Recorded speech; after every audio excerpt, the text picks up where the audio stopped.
77 days na po itong ating Dekalb 8282 at katatapos lang po natin magpatubig ng ika-4 na beses. May isang patubig pa po dito bago tayo mag-harvest. At sa stage na ito, talagang lumalaki na po yung butil ng ating mais. At dyan na po nagagamit niya yung ating nilagay na heavyweight tandem at saka yung winner na ating hinalo sa urea. Mahalaga po ito na may heavyweight tandem para babawi siya sa bigat. Hello! Welcome to Tech Pop-Up, the Smart Learner channel. We educate intelligent farmers and provide effective solutions to your problems. Gumagamit po ba kayo ng maraming inorganic fertilizer? Acidic din po ba ang inyong lupain? Mabagal bang lumaki ang inyong mga halaman? Panahon na po para pagandahin at pababain yung paggamit ng inorganic fertilizer. Kayo po na nag-o-organic, pwede po ninyong gamitin ito. Kayo po na natatakot sa mga insecticide, natatakot sa mga iba't iba pang mga chemical na inilalagay sa halaman, pwede po sa inyo ito. Tayo po ay gumagamit ng probiotics o itong lactobacillus lactic acid. Ito po ay nagpapaganda o binabalik niya yung ganda ng lupa. Binubulok po niya ng madalas o mabilis yung mga pwedeng bulukin sa lupa kagaya ng mga dahon, yung mga rice straw. Pinapabilis po nito ang pagbubulok.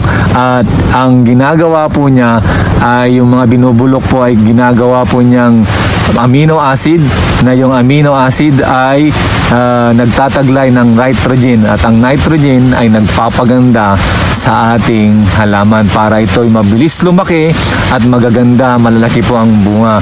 So subukan po ninyo itong ating probiotics, itong ating 3K fertilizer, at para gumanda ang inyong halaman at maibalik yung dating matabang lupa.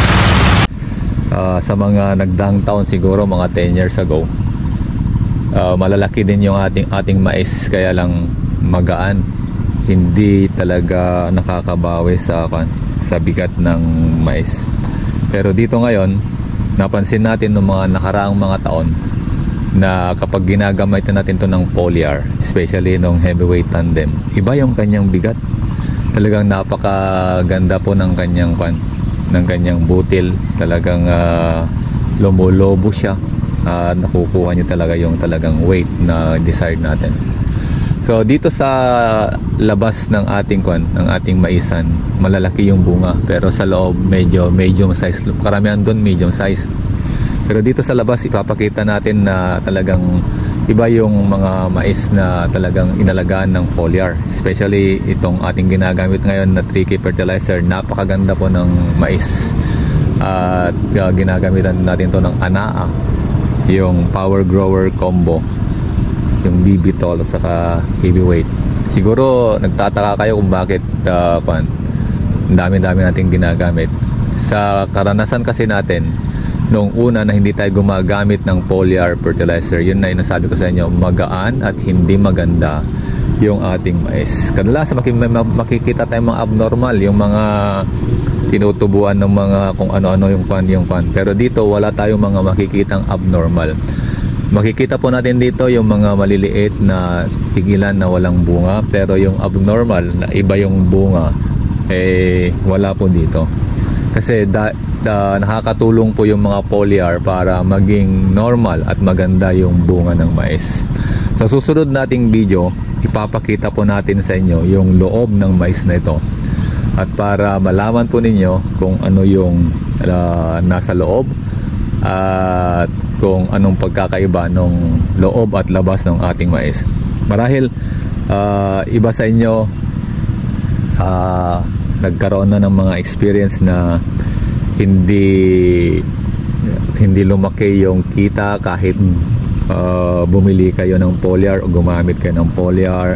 Hindi nagbago ang inyong ani kahit gumamit kayo ng ating mga nire-recommend ng foliar, o yung mga karanasan nyo na hindi talaga ninyo matanggap dahil sasabihin nyo siguro mas mabuti pang hindi ako gumamit ng foliar kaysa gumamit ako, napadami lang yung gastos.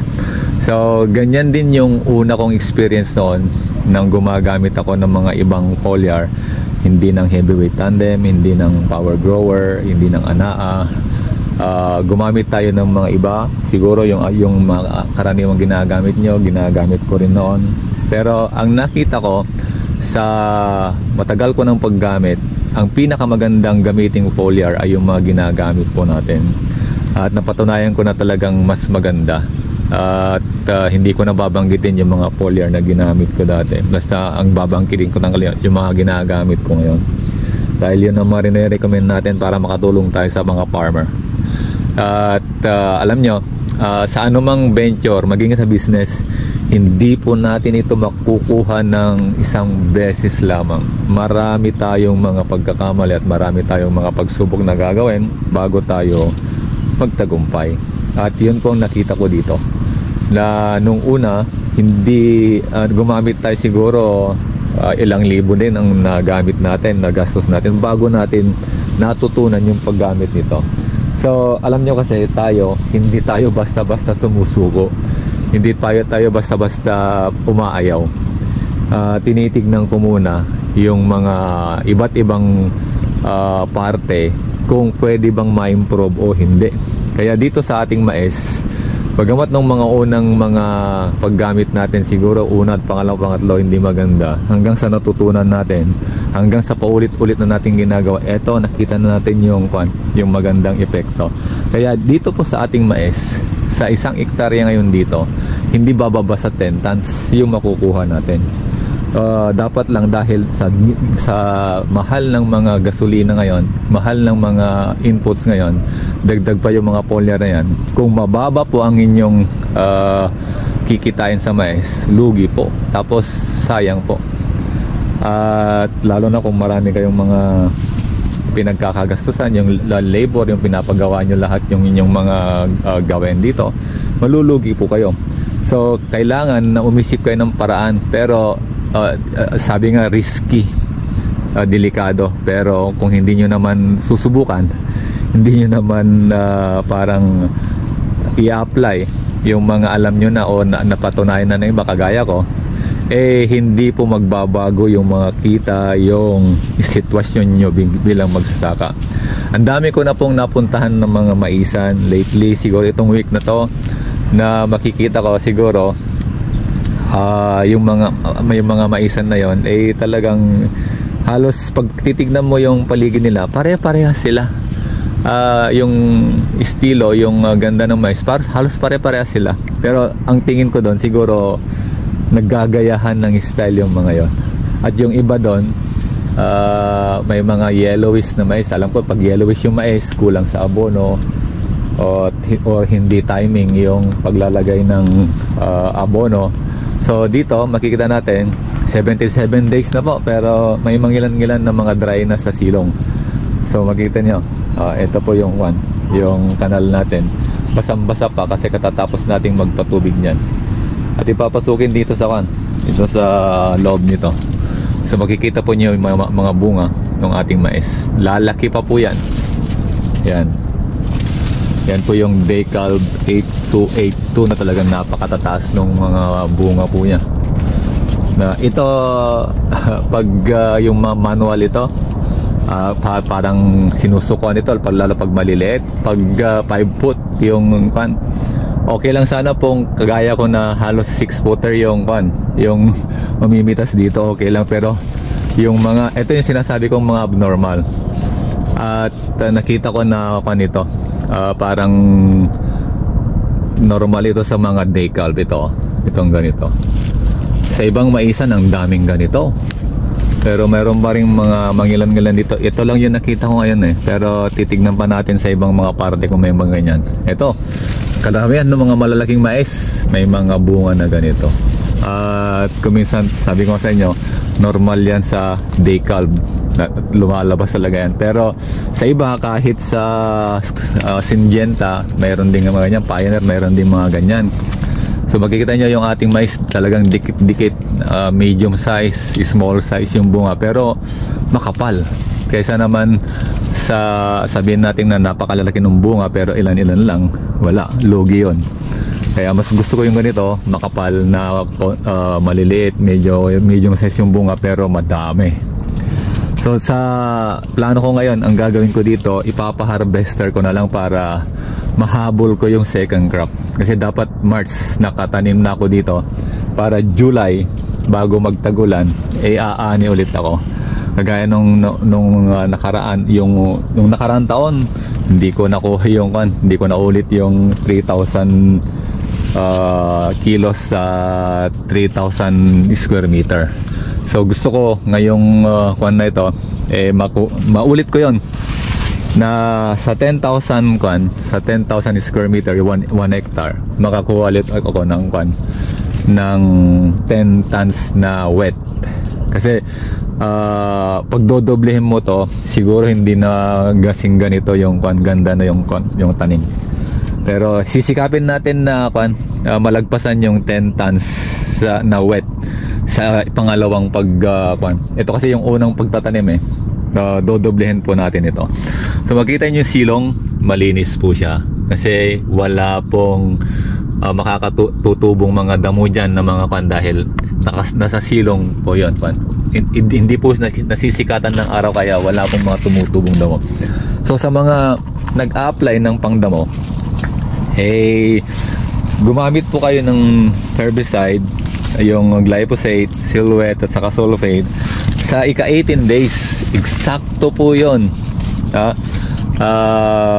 Hindi po ako nagkamali sa timing na yon. Eksakto po yun. Pero pag lalampas kayo doon, mapapagastos na po kayo dahil mas dadami po yung glyphosate na gagamitin po ninyo. So inuulit ko, kung kayo'y hindi nag-succeed sa unang pagtatanim, sa unang try nyo ng ating mga foliar, ulitin po ninyo. Tandaan po ninyo, hindi nakukuha ng 1, 2, 3, 4.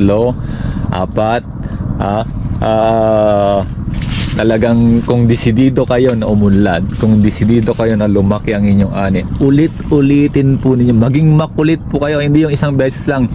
Alam niyo sa business, kaya konti nagsasucceed, konti lang kasi yung makulit, konti lang kasi yung mapilit, konti lang yung mga talagang desidido para ipagpatuloy yung business. Well, kung ang plano nyo ay mag-succeed sa farming, huwag po kayong sumuko. Ituloy-tuloy po ninyo at paghandaan po ninyo kagaya ng aking ginagawa. So ito, after 10 years na talagang tuloy-tuloy ako, una sili lang noon, ngayon dinagdagan ko. Tingnan nyo yung ating sili, ang pangit niyan dati pero yan, gumanda na po. Itong talong natin, ang pangit niyan dati pero pag tayo'y makulit, tayo'y hindi sumusuko, parang sa kanyan pag mayroon ka nililigawan at ikaw ay makulit, pag mayroon ka nililigawan kahit busted ka na, pag ikaw ay makulit, pasasaan ba yan? At kabalang araw nakukuha mo yan, pag hindi pa nakuha ng iba. Pero tayo, sabi ko nga, tayo ay makulit. At kasi naranasan nating tumakbo na napakahirap, parang wala akong chance noon na manalo. Pero dahil tayo ay makulit, tayo ay hindi sumusuko, nasubukan po nating mag-champion sa running. Nasubukan po nating pumesto sa top 10. Nasubukan po nating maramdaman yung pagkapanalo. So ito, yung ginawa natin din sa mais, yung ginagawa ko sa marathon, sa takbo, or sa kahit sa klase dati, bihira akong makakuha ng grade na 85 nung tayo'y nag-aaral. Karamihan line of 7, karamihan talagang papasang awa. Pero challenge ko yung aking sarili. Isang subject lang, na kahit isang subject lang na sinubukan ko nga. Ayun, nasubukan kong sumabay sa mga magagaling sa isang subject lang. So napatunayan ko na kapag hindi ka susuko, na pagpupursigihan mo, walang imposible. So kayo na mga kaibigan magsasaka, kayo na mga nanonood nating video, wala pong imposible kapag kayo'y mapilit, kapag kayo'y hindi sumusuko. So laban po, pagpatuloy po ninyo yung inyong pagtatanim, pagpatuloy po ninyo yung inyong hangarin, at darating yung araw, magsasucceed din po kayo, magtatagumpay din po kayo. God bless po!